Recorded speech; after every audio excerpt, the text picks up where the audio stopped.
Welcome to the Explainer. Today we're jumping into A.R. Barton's short story Goin' Places, which is just this incredible look at teenage dreams and, well, the often harsh reality that comes with them. So the story kicks off with our main character, Sophie, telling her friend Janzi about her big plan. And I mean, right from this very first line, you know she's someone who dreams big, really big. And that question right there, that's the heart of the entire story. It sets up this huge conflict between the life Sophie wants and the one she seems stuck with. It's a massive, almost impossible gap. So let's get to know Sophie a little bit. She's not just some teenager with a plan. She's more like an architect of imaginary futures, constantly building these incredible worlds inside her own head. Okay, so this is where things get really fascinating. The story paints this super vivid picture of the two worlds Sophie is living in, the one she wants and the one that seems already laid out for her. And just look at this. It lays it all out so clearly.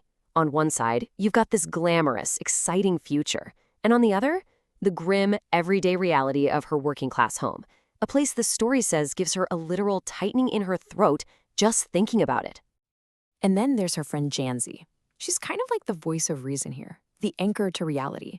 She's not trying to be mean, she's just being practical, always trying to pull Sophie back down to earth. And if her friend trying to be sensible wasn't enough, just listen to her dad.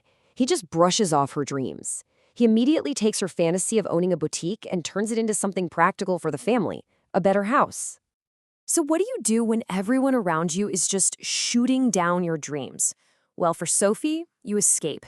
You build an even more elaborate fantasy. And she decides her quiet older brother Jeff is the only one she can trust with it. To her, he represents this whole other world of freedom and mystery she desperately wants to be a part of. This is where hero worship comes into play, and boy, is it central to this story.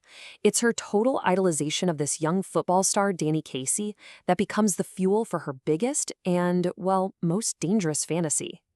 So she tells Jeff her huge secret. Just a simple, shocking statement. I met Danny Casey. This is the moment her daydreaming crosses a line and turns into a full-blown fabrication. And you gotta remember, she trusts Jeff more than anyone. He's her closest ally. But even his immediate reaction is just disbelief. It's never true. That response just shows you how wild her story sounds, even to the one person who wants to believe in her. Okay, so Jeff is skeptical. Her dad, he's downright aggressive about it. He doesn't just doubt her, he actually warns her. He sees her wild stories as this dangerous habit that's gonna get her into real trouble. But here's the thing. Despite all the pushback from her family, Sophie doesn't back down. Nope, she doubles down. She starts adding these very specific, intimate details. His eyes, how he seemed lonely, a plan for a future meeting, all to make the fantasy feel more real, not just for them, but mostly for herself. So all of this storytelling, all of this building, it's all leading to one place. The climax. The moment where her carefully constructed fantasy is about to collide head-on with cold, hard reality. And I mean, she really commits to her story. She doesn't just think about it. She goes to this quiet spot she's romanticized by the canal to wait for a hero who, let's be honest, only exists in her imagination. This simple act of sitting down to wait makes it all feel so real to her. So she's there, she's waiting, she's probably playing the whole scene out in her head. But then, as the minutes keep ticking by, that excitement she built up, it starts to curdle a little bit. And the story lets us right inside her head here. We get to feel that exact moment when her hope starts to crack, when doubt becomes this physical pang of disappointment. It's painful to read. This line is just perfect. Because that's exactly how it works, right? Giving up on a huge dream isn't like flipping a switch. It's this slow, heavy process of accepting the truth. It's resignation. And in the end, that's all that's left.